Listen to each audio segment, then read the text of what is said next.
आज के ताज़ा करंट अफेयर्स के पॉडकास्ट में MSD न्यूज चैनल सभी दर्शकों का स्वागत करता है। तो आइए शुरू करते हैं। आज का पहला करंट अफेयर्स।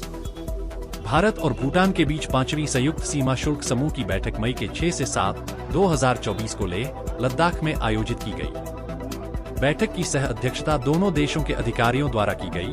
चर्चा नए भूमि सीमा शुल्क स्टेशनों, व्यापार मार्गों, बुनियादी ढांचे, डिजिटलीकरण, तस्करी की रोकथाम और समन्वित सीमा पार प्रबंधन जैसे द्विपक्षीय मामलों पर केंद्रित थी।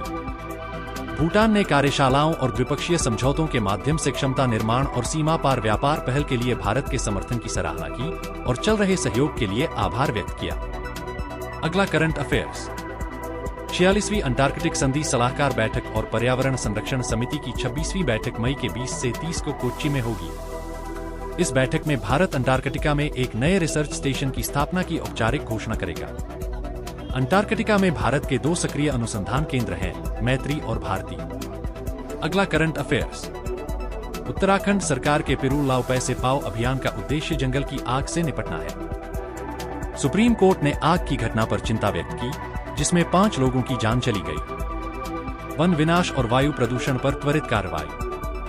सीएम धामी ने सहकारी समितियों और युवा समूहों सहित जनता की भागीदारी का आग्रह करते हुए अभियान शुरू किया।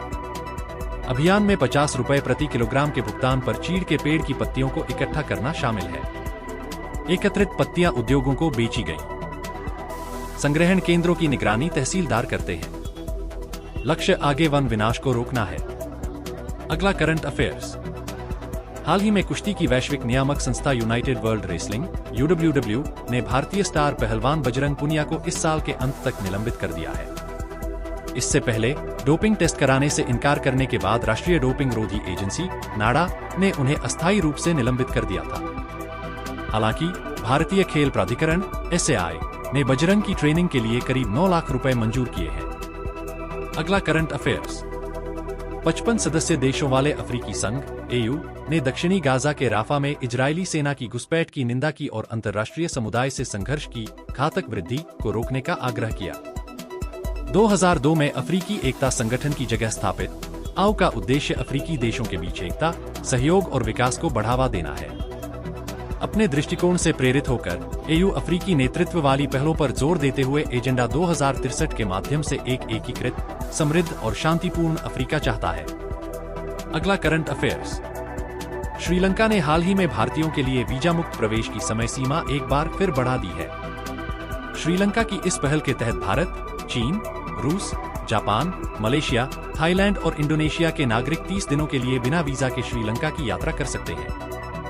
अधिक पर्यटकों को आकर्षित करने के उद्देश्य से यह योजना अक्टूबर में शुरू की गई थी।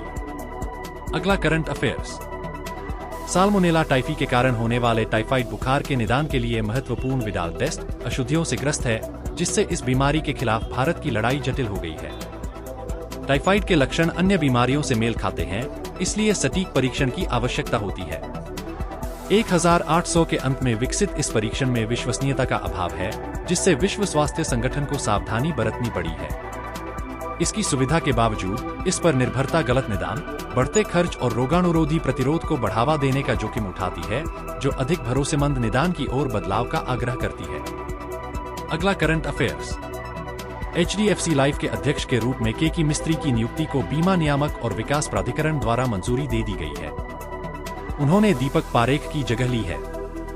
वह housing development finance corporation limited के उपाध्यक्ष और CEO थे। अगला करंट अफेयर्स। कृषि एवं किसान कल्याण मंत्रालय ने नई दिल्ली के कृषि भवन में कृषि ICCC का शुभारंभ किया। यह पहल सूचित कृषि निर्णय लेने के लिए AI, रिमोट सेंसिंग और GIS जैसी तकनीक का उपयोग करती है।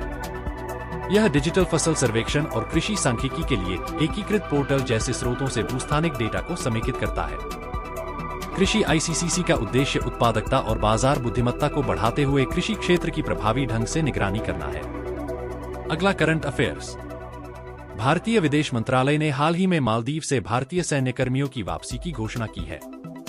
भारतीय सैन्यकर्मी मालदीव में मानवीय और चिकित्सा निकासी सेवाएं प्रदान करने के लिए 2 हेलीकॉप्टर और 1 डोर्नियर विमान का संचालन कर रहे थे। मोहम्मद मुइज्जू के नेतृत्व वाली मालदीव सरकार ने औपचारिक रूप से भारत से अपने सैनिकों को वापस बुलाने का अनुरोध किया था।